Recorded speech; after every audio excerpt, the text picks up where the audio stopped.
they get picky about that kind of thing. Probably not now. Now they're just happy to have anybody on board. Cool. So yeah, so like while we wait for the speaker, we can maybe start. So again, okay, so I can maybe start. So I'm one of the new organizers of Flutter Meetup, and I have like around 7 years of experience in mobile development. And like previously, I was working with Uber, and Flutter is something new which I have just recently started. So I'd just like to like welcome everyone, like who's and so that we can start this meetup, and at the same time Camilio would be like so he's also from the team, and like he is having some issues, so otherwise he would be the one who would be leading everything today. So okay, so while we still wait, uh like should you guys introduce quickly, or like what do you want to do, or like if you have something in mind, we can take care of that.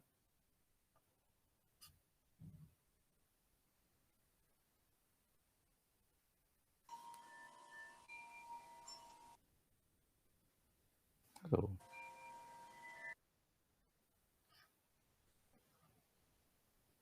so like Paul, would you like to give, hey, yeah, quickly introduce yourself, or Sure. My name is Paul Grease, and I am CTO of a new startup, Oot, and awesome. Flutter, and we're interested in learning more about the community, and this seems like a great way to do it. Yeah, yes.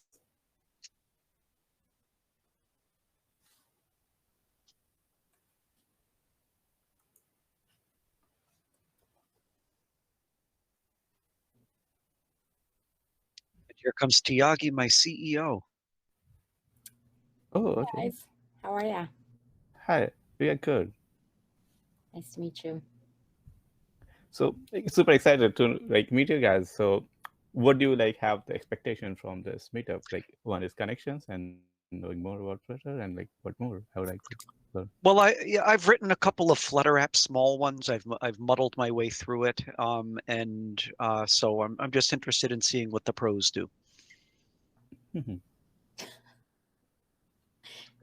Yeah. Hey, that looks like me when I do that. Nice. Yeah, I'm just here to observe and just get to know the community, the Flutter community, and see what you guys are about. This meetup looked interesting, especially for us. Our backend for our platform is based on Flutter, so we certainly are interested in getting to know the Flutter community more because of that. Did you said like you have your backend set up in Flutter also? No, the Well, front. we're using Flutter for our app itself. We're using a data API using what, .NET, Paul? For the .NET website. API, and it's, yeah. Okay, that's interesting. Oh, okay. And anyone else would like to like introduce, or like should we start towards our meetup? Yeah, I can do a Well, quick intro about Go ahead. myself. Sorry. Hello, everyone. My name is Harsimran. This is my first time joining this meetup. I've been doing Flutter for, I don't know, almost 2 years now, around about that. But I'm still a beginner. Like I'm a back-end infrastructure kind of a guy. So front-end isn't really my foray. But I'm doing an app. I've been doing an app for over a year, and I have my own struggles. So just thought of like reaching out to the community and see what I can learn. Oh, that's nice. Like how you have been finding Flutter so far? It's not as bad as JavaScript. I mean, yeah, but coming from back end, right? Like doing the front end is really, really, really hard. Like I did a lot of front end like early on in my career. So like just like I wanted to stay in touch. So I did like Angular, React, and also like Flutter, but never like at an expert level. So mostly like just to keep myself in touch with the topics. So yeah, it's okay. Cross platform is comparatively better than I had hoped for. So going from like just mobile to web app was a good transition. I had to make like minimal changes, but it's not. Yeah, there are a lot of gaps basically. Yeah. So But I it's like. yeah, that's quite a unique skill. Like you are kind of like a one-man person who can like develop the back end, front end, and everything. So it's like a complete kind of package. That's nice. Yeah, but I would still prefer to be like more on the back end because life is much easier. UX is hard. Yeah, I agree. So yeah, so like if you are kind of like struggling, then I can give my 2 cents that there are many libraries like UI libraries. Maybe you can consider, like for example, material design is one. So you can create your whole theme, like whole app around the material design theme, and you can use them so that you don't have to like take care of like manual thing. So most of the things are taken care of. Yep. Cool. Yeah, I've been doing that quite a bit. Like libraries are mostly like what I rely on, but they're good for like bootstrapping. Once you get like actualities right, you start realizing, oh my god, like you really lack the whole like UX skills, right? And then yeah, I have like it's open source app like the one that I did. Like maybe like if we get the right forum, we can talk about that too briefly. But I don't want to like kind of derail the discussion. So I Yeah, want to just like learn and then contribute. okay, yep. So we're hey, Randall. I just want to know if I can introduce myself Yeah, at this yeah. point. Yes. Yeah, so I'm Randall Schwartz. I've been a Google developer expert in Dart and Flutter for almost 4 years now, which was way back to the beginning of their program for GDEs for Dart and Flutter. And what that mostly entails is being at pretty much every one of these events that I possibly can get my hands on, to be able to share my knowledge, share my expertise, and also to spend a lot of time on Stack Overflow and Discord and Slack and Reddit, answering questions there, and then to try to present quite a few things. My big claim to fame is, with respect to Flutter, is the Wednesday Hump Day Q&A sessions that we run. They start like 9 a.m. West Coast on Wednesdays, and we usually get like Googlers or people who've written significant packages on there.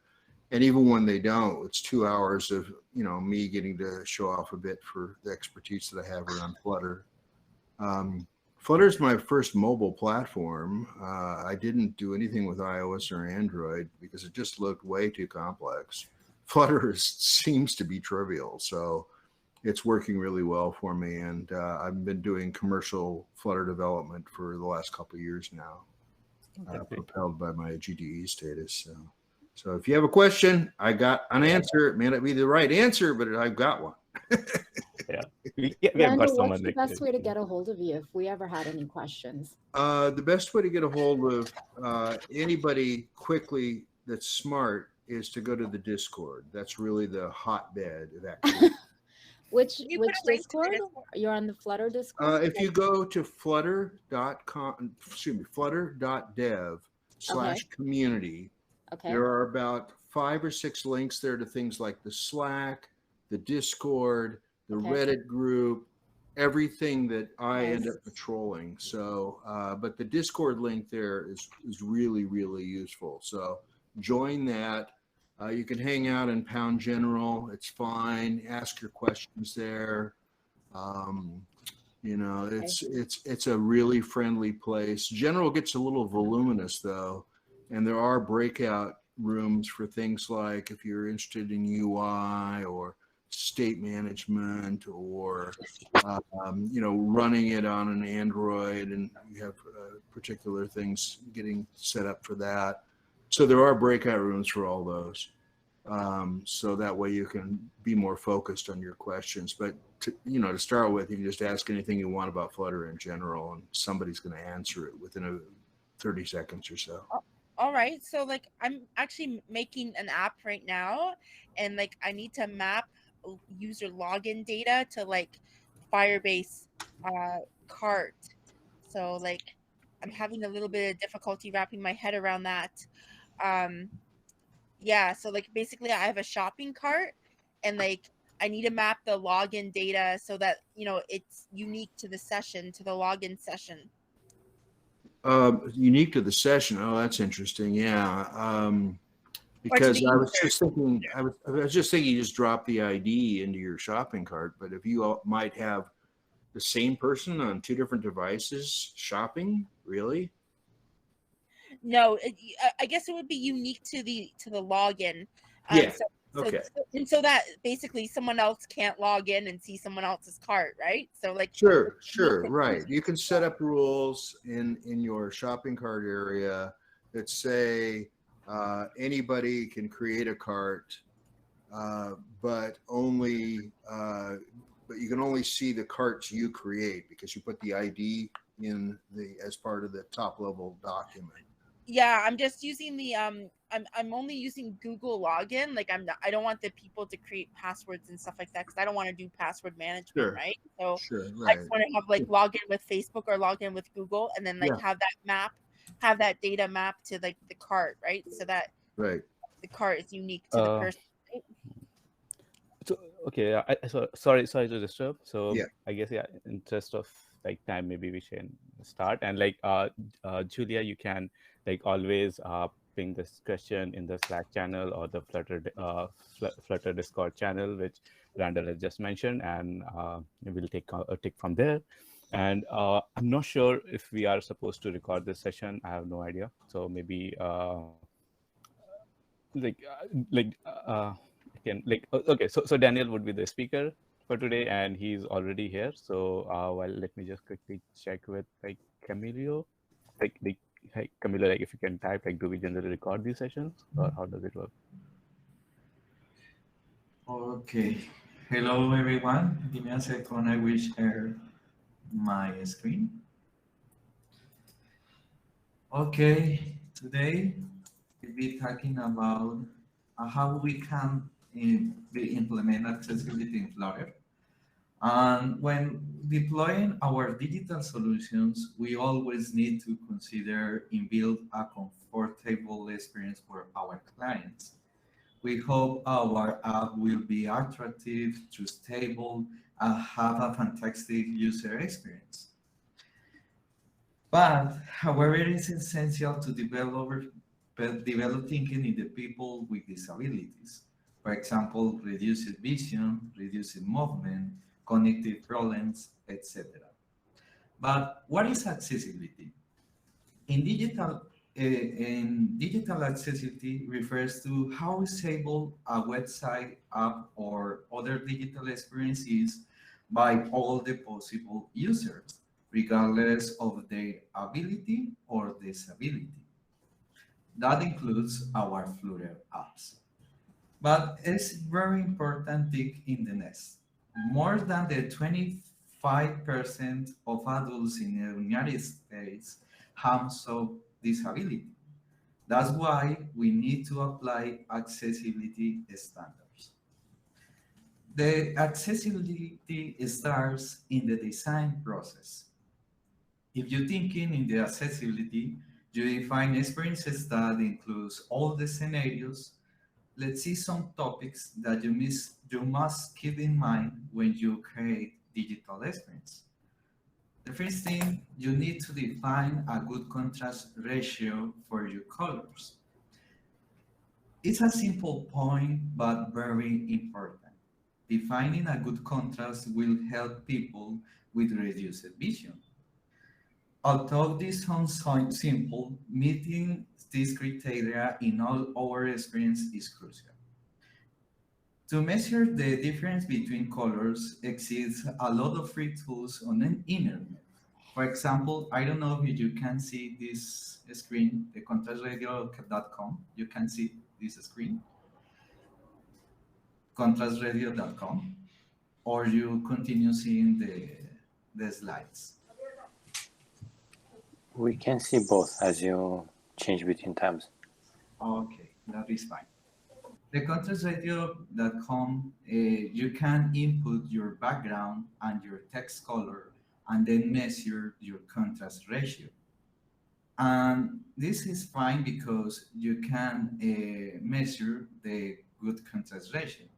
But you have another free tools. For example, in your web browser, you can open your developer tools and then select any text and go down and search your color.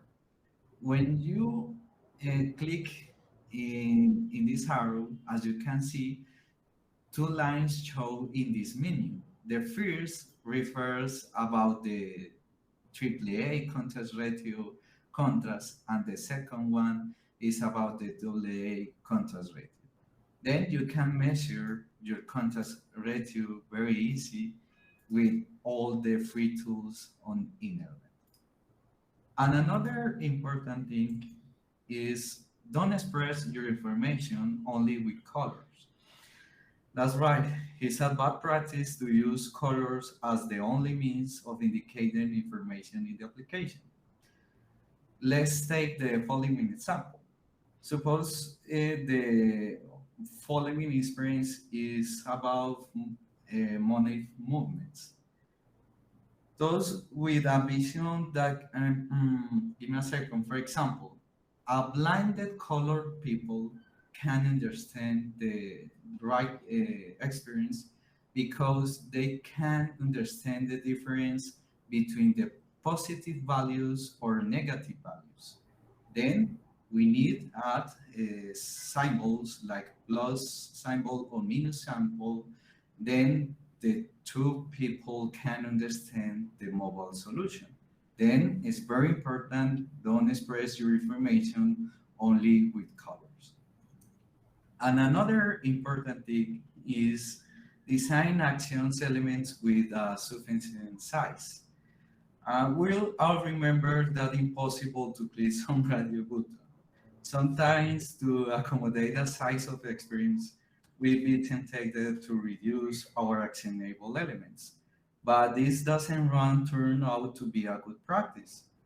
For example, users with distal hand tremors or people with large hand or related circumstances will find it a daunting task to hit the desired item.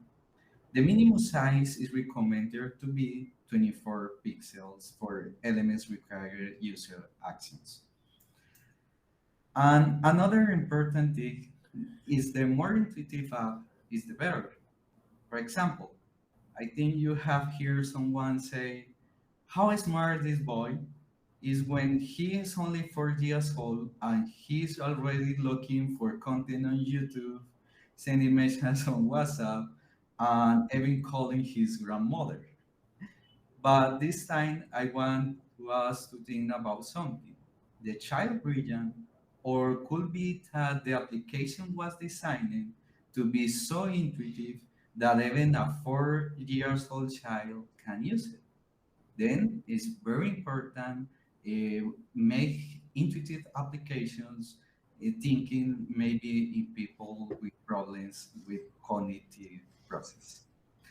But as developers, we can implement some strategies to improve our accessibility. Then let's see a little example. I will close this because maybe someone don't know about this, but you can use the accessibility inspector to measure your accessibility in iOS and Android.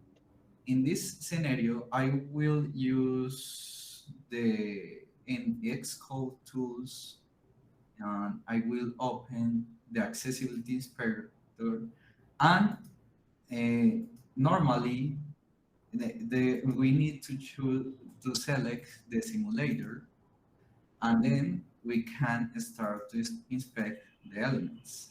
Give me a second. Canada meet header. As you can see, you can listen the screen reader when I play. About accessibility. I don't want to read this. Canada. Yeah, we can listen that. You can hear. Yeah, we can. Yes. Okay, that's fine. And then I will show to you Flutter. We need to use semantic widget when we try to apply accessibility in our mobile solutions. As you can see, the semantic widget have a lot of properties, and these properties can help to us to apply accessibility. But by default, the elements have accessibility because the Flutter team thinks about this. For example, in this scenario, give me a second, I will erase this. I will save. I have a constant. In this case, the above title say Hello Canada. Then let's see. We will be talking about accessibility. I don't want to read this. Hello, Canada. As you can see, by default, he reads Hello Canada header. But you can use the default properties to change the screen readers. For example, in this case, I will use semantic label property, and I will change the description in this scenario by using a bar title semantic label. Well, I will save, and then we will see the change of the screen reader. Let's see. About accessibility. I don't want to read this. Canada Meep header. As you can see, the description changes. And it is fine. This is fine because some scenarios we need to change the descriptions of the semantic labels to describe in easy way to our users the descriptions of some widgets. Maybe in some scenarios we need to join or to merge some semantics. In this scenario, we have three texts. We'll be talking about accessibility. I don't want to read this. If I want to join these three texts in one, I can use the merge semantic widgets. The merge semantics widget you can use in this way, merge semantics. And this widget creates a widget that merges the semantics of its descendants. Let's see the change. Canada Meet header. We will be talking about accessibility. I don't want to read this. Canada. As you can see, this join these semantics. But if I want to exclude some semantics, for example, I don't want to read this. In some scenarios, we want some elements can be accessed for the screen reader. We can use the exclude semantics widget. Then we will grab in the widget, in this case, the exclude semantics widget. Let's see. We will be talking about accessibility. Canada Meet header. As you can see, he don't read the true text. I don't want to read this. Let's see. We will be talking about accessibility. Canada Meet header. We will be talking about. Then that is fine. You have merge semantics, exclude semantics, and you can use the semantics label. Maybe if you want to create a new semantic, for example, for part of the column, you can wrap these widgets using a semantic widget and add a little description label. Hello world. Let's say Canada Meet header. Hello world. We will be talking about accessibility. Canada Meet. Then it is fine because if you are designing an experience for your mobile solutions, you can design the screen readers. Then it is fine. Another important thing is you can test your semantics labels. For example, in your text, you can add a little test finding by semantics label your widgets. In this case, I use the about bar title semantic label, and I expect to find one widget with this description. Maybe if I change this, I will change example about title, and I run this test. The test will throw an exception because this is not the correct description. The semantics label is the about title semantic label.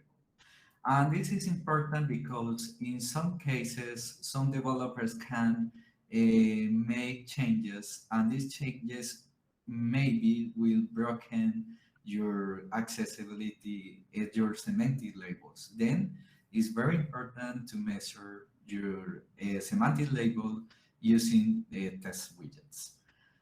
And another important tool we have is the show semantics. Give me a second. In your material app, you can enable this property, show semantic debugger. I will set this property in true. And then, as you can see in my simulator, I will see the semantics nodes. In this scenario, Canada Meetup Hello World will be talking about accessibility. Then, without using the screen reader, I know how we'll read the screen reader. For example, I will change disclose semantics. Give me a second. I will erase all. And as you can see, the screen reader will be read, Canada Meetup will be talking about accessibility, and I don't want to read this. Any of these elements are a semantic nodes. Then when we are applying accessibility, we are playing with semantics nodes. Then when we use merge semantics, we are joining nodes. And when we use exclude semantics, we are exclude some semantics nodes. Then that is my presentation, a little presentation. I am from I am Daniel Herrera, a senior front-end in Gin, Colombia. And I try to explain me in the best way because I don't tell English in the best way, but I do my best. I try to do my best to explain how we can implement accessibility. And in the future, I will do a Medium article to explain this topic in detail. Thanks for your attention. Hey, thanks a lot, Daniel. It was like great, and we got to learn a lot, so many great things, right? Thanks a lot for that. Oh wait, I cannot paste emojis here. Sorry for that. Yeah. So, like, any questions on the topic? Feel free to ask. Hey, oh shit, my camera is off. Hey, yeah. Okay, if maybe I can start with question. So, like when we talk about accessibility, we also have the requirements like if some users increases their font size, right?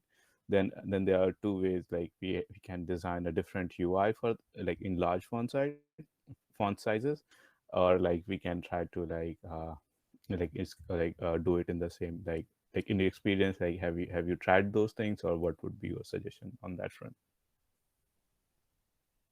It's true. Maybe you can change the fonts, and this will be change the experience, your mobile solution. Then it's very important measure your in the smaller font the biggest font size change, and the designer thinks to the designer thinks to this needs to design the mobile experience using all the scenarios. For Mhm. example, one scenario is when the user changes the font size, how the page will adapt to these new changes. Yes, Yeah. it's very important because and another important thing is if you use icons to transfer some information. For example, you don't use the test call. You use the icon of calling or your like button, but you Oh. don't use like test. Then it's very important use icons most than text because the icons will be more responsive than the text. And if you will using text, you need to think how you will react to the changes of these fonts. Okay. Okay. So like let's say like many times we use custom icons, right? Like not the icons which are present, but PNGs. So what would be your suggestion? Like then we add semantics to the like image also, like icons maybe. Yes, I don't say yes. You can use, for example, a description of this image. I don't understand if you refers. Uh, yes. Yeah. So many times like icons are sorry, designers are very like innovative, and instead of going ahead with like default like phone icon, for example, they will create their own custom icon, and then they will provide you a PNG or a JPEG format or an SVG format, and then you add it into your assets and then use that as an icon. So like so do you suggest like that is how we should go, like thinking of about accessibility in mind, or would you suggest to sticking with the like default icons which are provided by Google, or if we are using custom icon, we should add the semantics ourselves? Okay, you can use both, but the most important is using the common icons. For example, all the people are related with the trust icon. Yes. Yeah. Then you can change this icon, for example, using a cup, because this will be worried. Yes. Yeah. And then you need to use the common icons to transmit the information in the best way. Okay, I see. Yeah. Anyone like have questions for Daniel?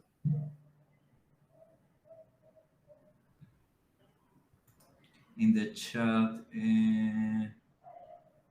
let's see.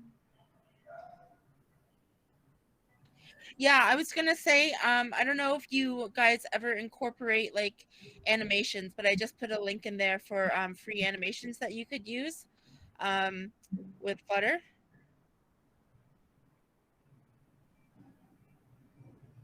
It's Lottie animation, Lottie files. Oh, okay. Yeah. Lottie, I use Lottie for some animations. That is no accessibility. Yeah, it might be a little bit off topic, but I'm just saying But- it but- kind of goes within this this whole thing of the UI, because in some aspect you could use animation to kind of explain how things work, I guess.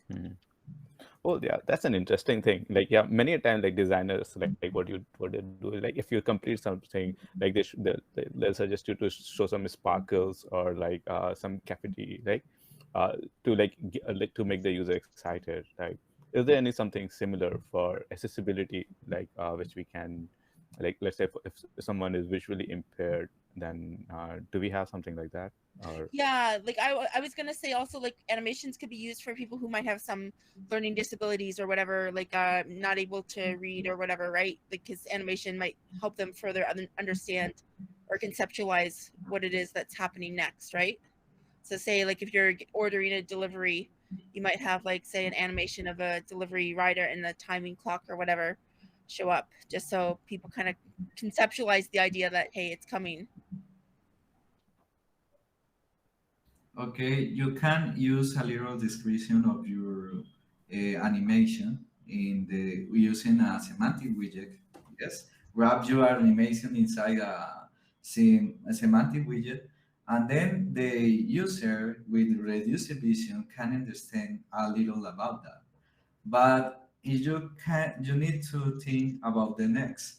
You only need to use the necessary semantics to use your application to make you stable your mobile solution.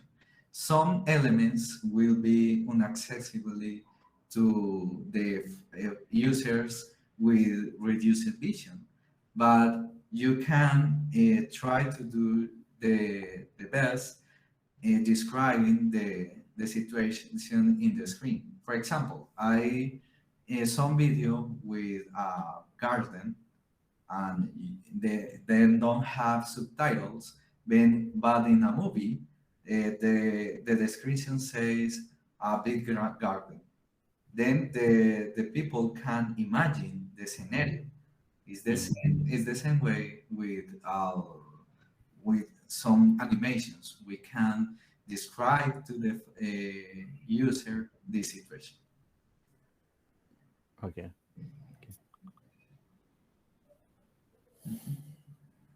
Okay. So also I have one like a small question. So you mentioned about like in accessibility we have exclude also, right? And at the same time we have accessibility label. Now let's say there is some text and so I have two options to hide that from accessibility, right? I can either use exclude semantics or I can set a semantic label and give it a like empty string. So actually I have done that. I have given that an empty string because I was not aware of what like we have exclude semantic. So what do you suggest, like what's the ideal way, or like both are fine? If you don't want the screen reader reads, it's better use the exclude semantics widget because some widgets use by default as semantics descriptions. For example, the app bar in the first time reads "Hello Canada." Yes, is the default description about this widget. Then to be sure to exclude some semantics, I will recommend you need to use the exclude semantics widget. Okay.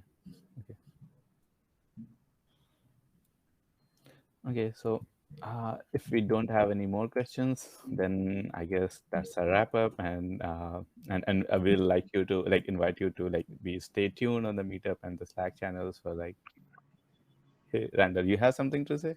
Yes, I actually posted it in the chat room, but you didn't make any mention of it. So I did find that there is a package that looks like it does what I was looking for, which is color_blindness.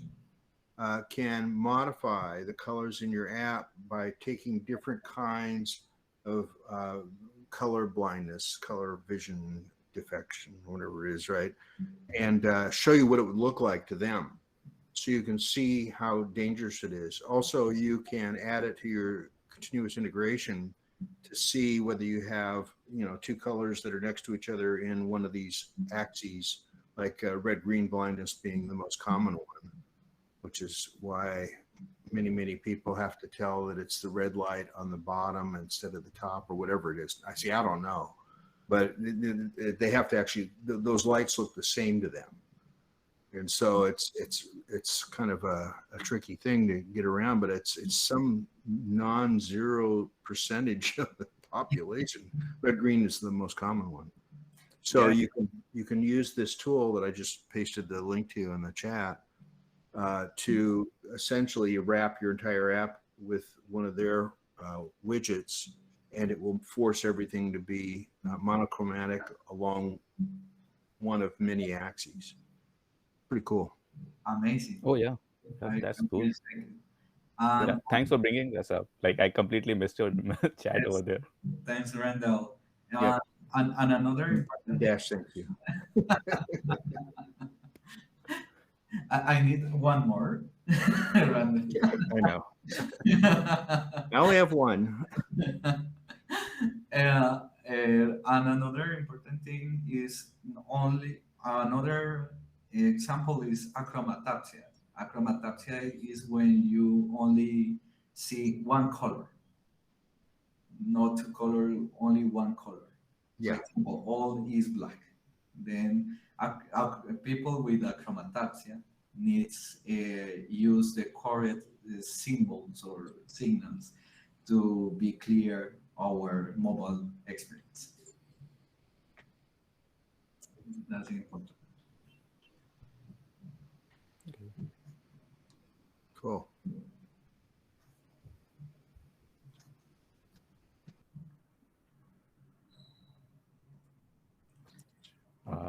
Yeah, so maybe we can end the session, I guess, 7 minutes early.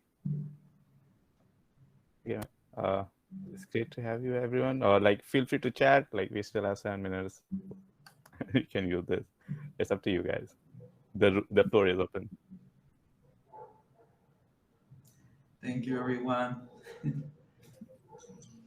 And join the Well, it's Discord. nice meeting you guys. Yeah, we're on it now. Cool. All right, I'll see you there. We have our own Discord. You guys can join it too. Yeah. And, There's probably 2,600 more people on the Flutter Discord, though. you are right. You are absolutely right. Yes. All right. Yeah. Thanks, Daniel. That was great. Yeah. Thanks, good Daniel. job. Thanks, Good everyone. Thanks, Daniel. See you later. See ya, guys. Bye. Bye. Have a great weekend.